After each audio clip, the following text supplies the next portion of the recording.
ಲಕ್ಷ್ಮಣ ಫಲವನ್ನು ನಾವು ಹಾಗೆ ತಿಂತೀವಿ ಅಥವಾ ಜ್ಯೂಸ್ ಮಾಡ್ಕೊಂಡು ಸಹ ಕುಡಿಬಹುದು.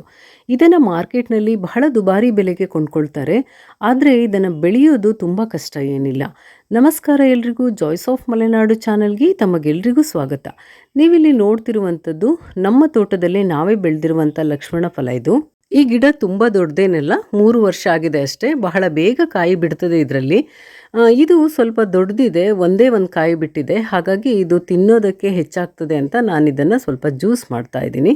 ನೋಡಿ, ನೀವಿಲ್ಲಿ ನೋಡ್ತಾ ಇದ್ದೀರಾ, ಇದು ಹಣ್ಣಾಗಿದೆ. ಹಣ್ಣಾದರೆ ಕಲರ್ ಏನು ಚೇಂಜ್ ಆಗೋದಿಲ್ಲ, ಗ್ರೀನ್ ಇರ್ತದೆ.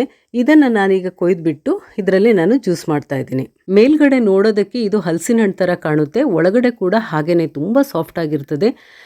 ಇದು ತುಂಬ ಸ್ವೀಟ್ ಆಗಿರೋದಿಲ್ಲ, ಸ್ವಲ್ಪ ಹುಳಿ ಇರ್ತದೆ. ಎಷ್ಟೇ ಹಣ್ಣಾದ್ರೂ ಸ್ವಲ್ಪ ಹುಳಿ ಇರ್ತದೆ. ಹಾಗಾಗಿ ನಾವಿದನ್ನು ಸ್ವೀಟಿಗೆ ಸ್ವಲ್ಪ ಸಕ್ಕರೆ ಅಥವಾ ಜೇನುತುಪ್ಪ ಏನಾದರೂ ಮಿಕ್ಸ್ ಮಾಡಿ ಜ್ಯೂಸ್ ಮಾಡ್ಕೊಳ್ಬೇಕು. ಇದು ತುಂಬ ಹಣ್ಣಾಗಿರೋದ್ರಿಂದ ಮೇಲ್ಗಡೆ ಸಿಪ್ಪೆ ತೆಗೆಯೋದೇನು ತುಂಬ ಕಷ್ಟ ಇಲ್ಲ. ಹೀಗೆ ಒಂದೇ ಸಲ ತೆಕ್ಕೊಂಡು ಬಿಡ್ಬೋದು.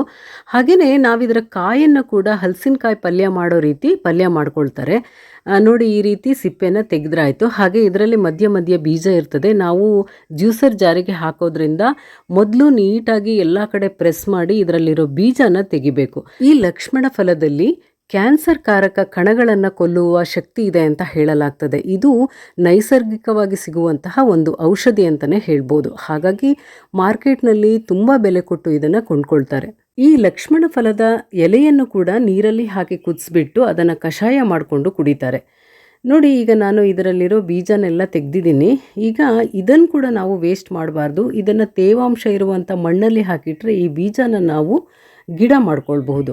ಈಗ ಇದಿಷ್ಟು ಪಲ್ಪನ್ನು ನಾನು ತೆಗೆದಿಟ್ಟಿದ್ದೀನಿ. ಜ್ಯೂಸ್ ಮಾಡ್ಕೊಳ್ಳೋದಕ್ಕೆ ನಾನೊಂದು ಜ್ಯೂಸರ್ ಜಾರ್ ತೊಗೊಂಡಿದ್ದೀನಿ. ಇದಕ್ಕೆ ನಾನು ತೆಗೆದಿಟ್ಟಿರುವ ಪಲ್ಪನ್ನು ಹಾಕ್ಕೊಳ್ತಾ ಇದ್ದೀನಿ.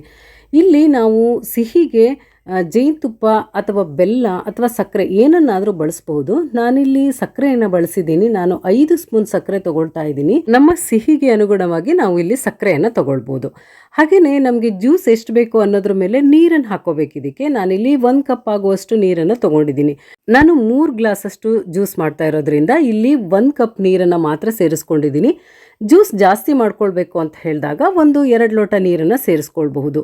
ಇದನ್ನು ಹಾಗೆ ಕುಡಿಬಹುದು ಅಥವಾ ಸ್ವಲ್ಪ ಹೊತ್ತು ಫ್ರಿಜ್ಜಲ್ಲಿಟ್ಟು, ಇಲ್ಲಾಂದರೆ ಐಸ್ ಕ್ಯೂಬ್ ಸೇರಿಸ್ಕೊಂಡು ಕೂಡ ತಣ್ಣಗೆ ಕುಡಿಬಹುದು.